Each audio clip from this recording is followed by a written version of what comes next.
از نور پاک قرآن صبح صفا دمیده. Assalamualaikum warahmatullahi wabarakatuh. Para pemirsa MTA dimanapun Anda berada, senang bisa kembali menyapa Anda semua dalam program Lafaz Al-Masih, sebuah program yang akan membahas sabda, nasihat, atau fatwa dari pendiri Jemaat Ahmadiyah, Hazrat Mirza Ghulam Ahmad alaihi salam, tentang berbagai topik yang terangkum dalam kitab Malfuzat. Bersama saya, Harpan Ahmad, dan juga narasumber kita, Maulana Dili Sadili Fadal Ahmad. Dalam 25 menit ke depan, kita akan membahas satu topik yang menarik tentang bertobat dari dosa dan mendahulukan Allah Ta'ala. Namun para pemirsa, sebelum kita masuki pada bahasan kita kali ini, terlebih dahulu kita akan sapa narasumber kita. Assalamualaikum Pak Dili. Waalaikumsalam warahmatullahi. Gimana kabar Pak? Alhamdulillah. Dan aktivitas masih Sehat. lancar ya? Lancar. Insyaallah. Maulana, pada kesempatan kali ini tadi sudah disampaikan bahwa tema kita adalah tentang bertobat dari dosa dan mendahulukan Allah Ta'ala. Ya, jadi sudah lebih kurang 6 episode ya Maulana. Ya, kita membahas topik tentang baiat ataupun tentang tobat. Namun memang jika kita lihat ya, topik ini punya banyak dimensi dan sangat luas sehingga menarik untuk terus kita gali. Banyak hasanah ruhani yang disampaikan oleh Hazrat Masih Maud alaihissalatu wassalam yang terkait dengan tema ini. Seperti tema kita kali ini bahwa beliau uraikan ya tentang mengapa harus ada ikrar baiat ataupun ikrar taubat ya. Maka untuk mengawali bahasan kita kali ini mungkin terlebih dahulu bisa disampaikan Maulana, apa hikmah penting ya dari ikrar itu sendiri, baik itu ikrar baiat ataupun ikrar taubat. Mangga Maulana. Ya. Assalamualaikum warahmatullahi wabarakatuh. Waalaikumsalam warahmatullahi wabarakatuh. Pemirsa MTA yang dirahmati Allah Subhanahu wa taala. Hadrat Masih Salam di dalam kitab Malfuzat sering sekali membahas tentang baiat. Yang disederhanakannya itu adalah ikrar. Nah, hikmah dari ikrar ini, ikrar hakikatnya adalah komitmen. Ikrar artinya sumpah setia, berjanji kepada Allah Subhanahu wa taala untuk menapaki kehidupan keberimanannya itu sesuai dengan apa yang dikehendaki dan diingini Allah Subhanahu wa taala. Oleh karena itulah, kenapa umat Islam itu menjadi penting untuk berikrar atau baiat kepada Allah Subhanahu wa taala. Karena pondasi utama orang beriman itu adalah ikrar ini. Dia akan seperti apa ke depan dalam perjalanan hidupnya ketika dia menapaki hidup sebagai orang yang beriman kepada Allah. Itu tergantung bagaimana dia mengikrarkan dari pertama kali, yaitu dengan baiat ini. Maka ikrar ini disebut dengan baiat. Pada hakikatnya kata beliau adalah baiat ini adalah taubat. Karena kita ketika dilahirkan di dunia ini dengan penuh kelemahan, dengan penuh segala macam kekurangannya. Ada kekurangan secara manusiawi, ada kekurangan secara akhlaki. Nah, kita baiat ini menyandarkan keimanan kepada Allah melalui seseorang yang diutus oleh Allah Subhanahu wa taala. Maka hikmah dari ikrar kita kepada Allah itu agar kita terus berkomitmen dengan Allah bahwasanya kita hidup dalam kehidupan keberimanan kita ini, kita akan menapaki kehidupan yang sesuai dengan apa yang Allah inginkan, apa yang Allah perintahkan, apa yang Allah maksudkan dengan tujuan didatangnya kita. Nah, caranya bagaimana? Maka Allah Ta'ala mengutus utusannya sebagai sampel dalam menapaki hidup ini.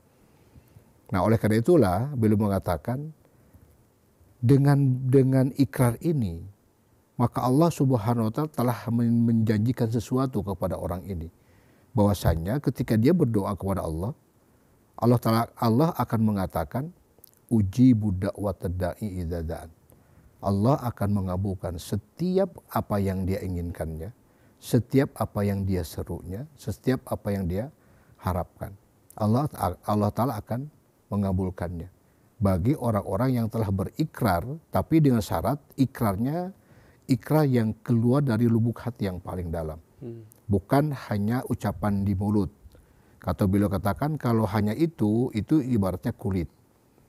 Jadi kalau kulit itu seperti telur, itu kulit telur itu masih digunakan ketika masih ada isi di dalamnya. Ketika isinya sudah diolah, maka kulit ini sudah selesai tugasnya. Dia paling banter hanya untuk main anak-anak gitu. Selanjutnya sudah akan dibuang dan menjadi barang yang tidak berguna.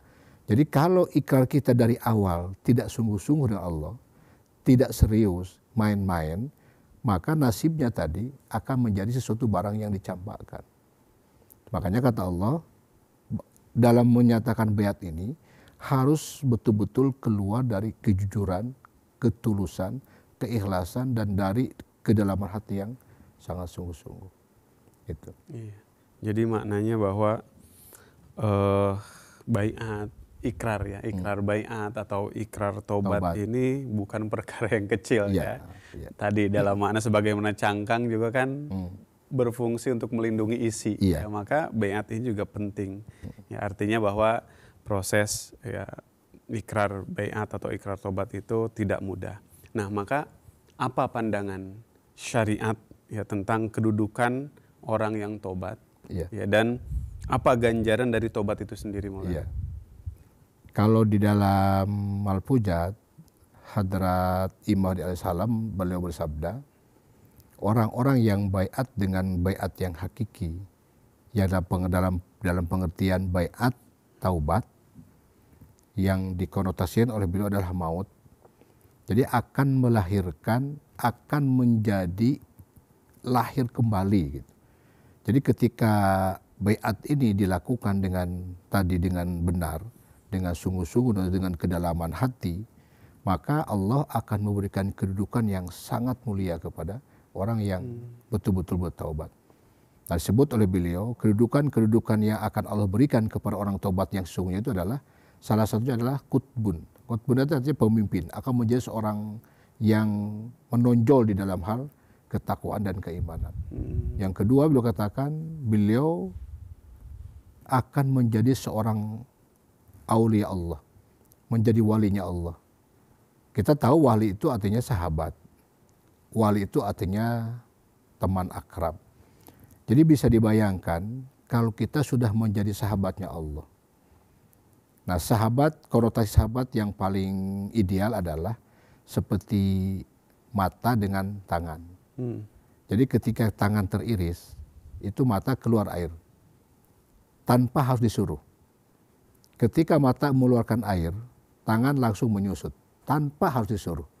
Artinya ada ikatan yang sangat luar biasa, sebuah pertemanan yang hakiki. Nah, antara hamba Allah yang sukses taubat dan baiatnya, Allah akan memberikan kedudukan yang mulia kepada orang itu dengan kedudukan aulia Allah, menjadi walinya Allah. Artinya apapun kehendaknya, apapun keinginannya, apapun harapannya, itu sudah dipastikan tidak akan ada tertolak si Allah Subhanahu wa Ta'ala. Bahkan Allah katakan, Allah tidak akan pernah orang ini matinya mati terhina, tidak akan pernah dikalahkan, tidak akan pernah dihinakan, tidak akan pernah ada orang yang bisa menyentuhnya. Karena ini sahabatnya, ini sahabat Allah gitu. Jadi sebagai contoh yang paling real adalah Rasulullah SAW. Jadi siapapun yang bersentuhan Rasulullah SAW dengan niatan jahat, maka Allah turun tangan langsung. Nah, posisi itulah disebut nanti kan fanafillah. Jadi dia menyatu dengan Allah Subhanahu wa Ta'ala. Seibarat api dengan besi. Ketika besi dibakar oleh api, besi berubah menjadi api. Walaupun tidak akan ada orang mengatakan itu sebagai api, tetap besi, tapi sifat api pindah di besi. Maka orang yang pegang api yang sedang membara, dia akan seperti melepuh, seperti dibakar oleh api. Nah, orang-orang yang sukses taubatnya, sukses baiatnya, di hadapan Allah akan memperoleh kedudukan seperti itu. Nah, ganjaran utamanya tadi, bahwa Allah SWT mendeklarasi dalam Al-Quran, wa may yattaqillah yaj'al makhrajan. Ya, barang siapa yang menempuh jalan-jalan ketakwaan dalam hal ini tobat yang sesungguhnya, Allah Ta'ala akan memberikan jalan keluar dari segala macam kesulitannya. Dan Allah Ta'ala akan memberikan rezeki dari arah yang tidak pernah dia sangka dan tidak pernah dia duga. Nah, ini yang ditegaskan oleh beliau dengan cukup luar biasa gitu, bahwasanya tobat yang sesungguhnya, tobat yang hakiki di hadapan Allah akan membawa orang-orang ini kepada kedudukan yang sangat-sangat mulia, yakni akan menjadi sahabatnya Allah, akan menjadi walinya Allah, di mana dalam setiap kesusahan, dalam setiap problema hidupnya, dalam setiap keinginannya, di hadapan Allah tidak ada yang tidak mungkin untuk tidak dijawab. Gitu. Masya Allah.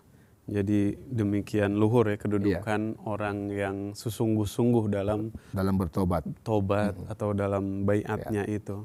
Dia pertama tadi akan berkedudukan sebagai kutbun, kemudian sebagai wali Allah. Ya, Masya Allah.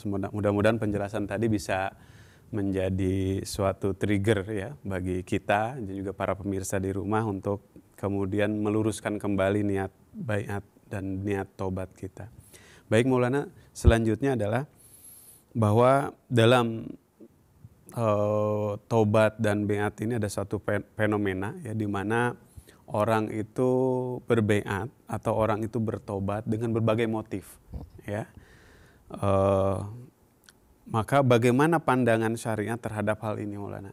Ya, orang tadi ya baiat dengan banyak motif, ingin ya tentu tujuannya bukan semata-mata untuk meraih kerohanian yang tinggi atau keridhaan Allah Ta'ala, tapi juga terkadang didasari oleh unsur-unsur duniawi. Nah, dan apa yang semestinya menjadi motif dari perkara baik atau baiat dan tobat ini Maulana? Ya. Hadrat Imam As-Salam di dalam kitab Malfuzat itu, beliau mengatakan bahwasannya ketika orang baiat dengan ada harapan, maksudnya ada niatan-niatan duniawi yang masuk di dalam baiatnya itu akan berubah menjadi sebuah musibah bagi orang itu.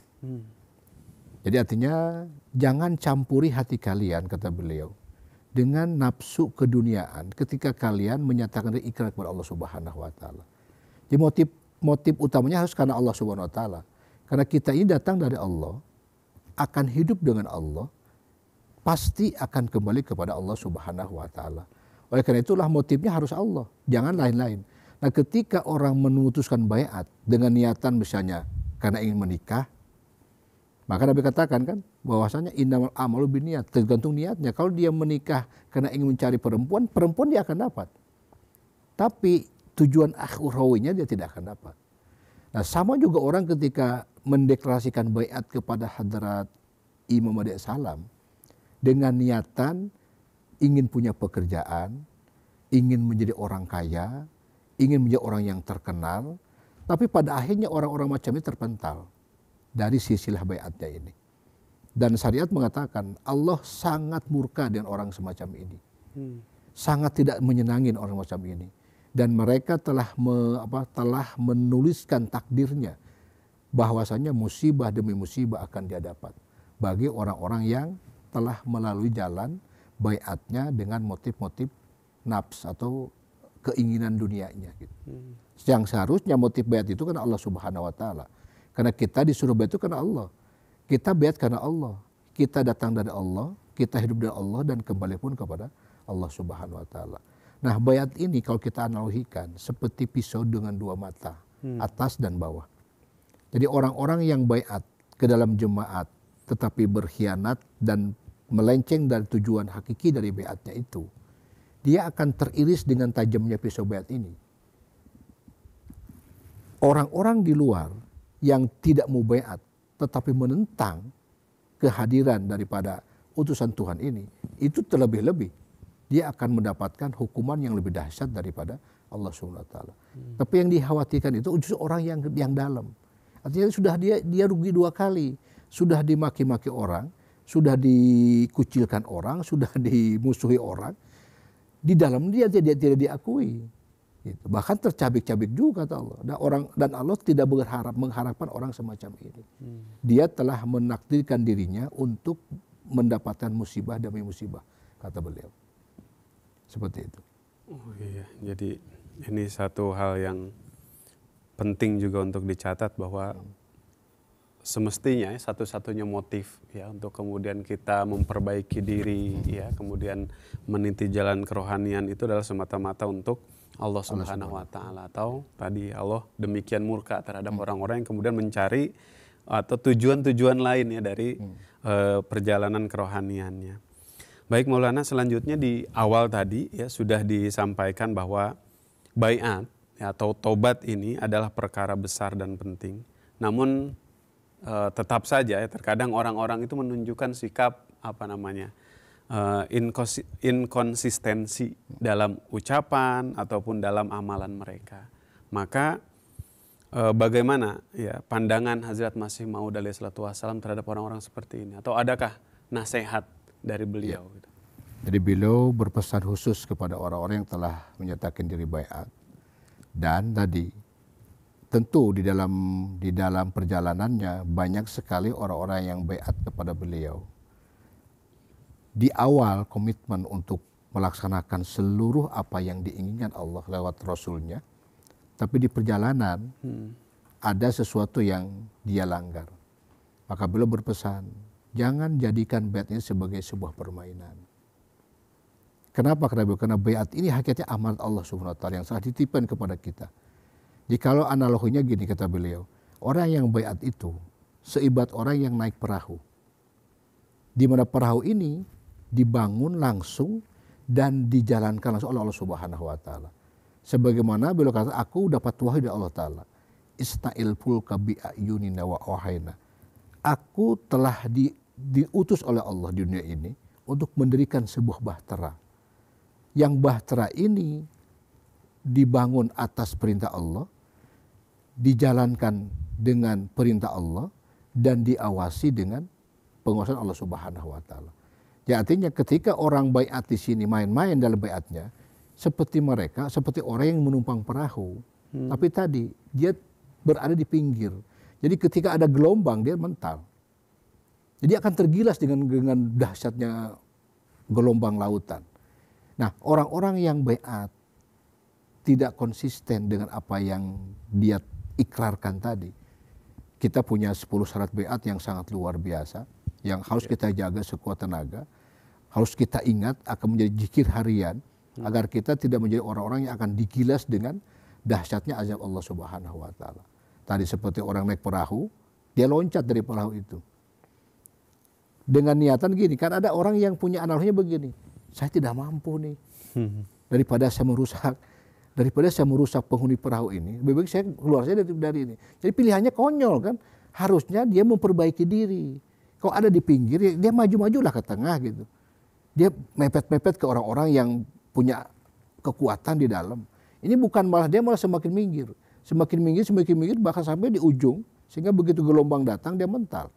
Nah, analogi seperti itu. Jadi ketika orang-orang yang baiat dengan taubatnya yang tidak sungguh-sungguh, tidak konsisten dengan apa yang dia ikrarkan itu, beliau katakan dia telah menuliskan takdirnya untuk diazab oleh Allah Subhanahu wa taala. Pasti itu. Hidupnya akan terhina, akan disia-siakan, dan manusia pun akan menyia-nyiakannya. Jangankan Allah Ta'ala, manusia pun tidak akan pernah mengingati orang macam begini. Dia akan tercampakkan dengan sendirinya. Akan menjadi orang yang sangat tidak berguna. Orang-orang yang sangat terhina di sisi Allah Subhanahu wa taala, juga di pandangan umat manusia. Gitu. Iya. Jadi sangat luar biasa ya. Bahwa oleh karena itu maka mengapa kemudian setiap kita ya, mungkin para pemirsa di rumah juga bisa menot ya tadi penjelasan dari Maulana Dili Sadili tentang bagaimana pandangan ya, Hazrat Masih Maud alaihi salatu wassalam terhadap orang-orang yang tadi inkonsisten dalam ucapan, dalam ikrar ya, ataupun dalam amalannya. Nah selanjutnya Maulana, kira-kira mungkin pertanyaan penutup dari bahasan kita kali ini adalah, adakah nasihat dari Hazrat Masih Maud alaihi salatu wassalam terkait upaya-upaya untuk meraih baiat atau tobat yang hakiki, Maulana? Iya, beliau menasihati dengan sangat-sangat luar biasa. Mungkin kalau kita bayangkan kita berhadapan dengan beliau gitu ya, terus beliau duduk di tengah-tengah kita, menyaksikan, terus beliau memberikan nasihat langsung kepada sahabat-sahabatnya. Jadi beliau katakan yang pertama adalah perbaikilah amal kalian. Terus jangan biarkan baiat itu mati sampai di sini. Teruslah mengingat Allah Subhanahu wa taala. Jangan lalai, kata beliau. Karena kelalaian ini dianalogikan oleh beliau seperti hewan buruan yang terpisah dari rombongannya, terus dia lalai, maka pasti dia akan menjadi mangsa sang predator. Sudah dipastikan itu. Nah begitu juga kata beliau, orang-orang yang lalai dengan tobatnya, yang lalai dengan ibadah-ibadahnya, tidak konsisten dengan taubat dan baiatnya, dia akan menjadi mangsa setan. Dia bilang ingat, ketika baiat ini terus dihidupkan, tidak dimatikan, maka dia akan meraih sebuah manfaat yang sangat luar biasa. Contoh yang paling real kata beliau adalah ketika tubuh kita ini berfungsi dan difungsikan, maka tubuh ini akan bermanfaat untuk mendampingi hidup kita. Sebaliknya, ketika tubuh ini tidak dimanfaatkan, misalnya ada tangan kita ini tidak pernah digerakkan, diamin aja. Beliau kata sampai kapanpun itu tidak akan bisa bergerak untuk selamanya. Jadi oleh karena itulah beliau katakan jangan sampai kamu tidak memungsikannya, fungsikan seluruhnya. Agar nanti ketika ini difungsikan, itu akan mengambil faedah dan manfaat yang sangat luar biasa. Nah selanjutnya beliau katakan, nasihat beliau adalah baiat yang hakiki itu seibarat kalian menebar benih. Benih yang kamu tebar itu tergantung tempat yang kamu tanam. Kalau tempatnya batu cadas, maka pasti tidak akan menumbuhkan apa-apa. Tapi kalau yang ditanamkan adalah tanah yang subur, tanah yang gembur, pasti suatu saat dia akan tumbuh dan akan menghasilkan buah yang kalian harapkan. Ingat kata beliau, rahasia kemenangan kita adalah istighfar, tobat, mengetahui ilmu-ilmunya Allah, menjunjung tinggi kemuliaan Allah, dan sholat. Karena sholat adalah kunci terkabulnya seluruh doa-doa. Itu yang beliau nasihatkan kepada kita sebagai orang yang telah mengikrarkan baiat kepada Allah Subhanahu wa taala melalui beliau. Dan nasihat ini nasihat emas bagi saya, bagi kita semua, bahwasanya seandainya ini semua dilakukan dan dilalui oleh orang Ahmadi, maka beliau katakan tadi, kalian akan menjadi wali-wali Allah di muka bumi ini. Amin, insyaallah. Masya Allah, jazakumullah sangat jaza Maulana atas penjelasannya yang demikian luas. Mudah-mudahan menjadi hasanah ilmu bagi kita semua. Baik para pemirsa MTA yang berbahagia, demikian akhir dari bahasan kita pada kesempatan kali ini. Saya Harpan Ahmad beserta kru yang bertugas pada kesempatan hari ini izin undur diri. Assalamualaikum warahmatullahi wabarakatuh. Waalaikumsalam. از نور پاک قرآن صبح صفا دمیده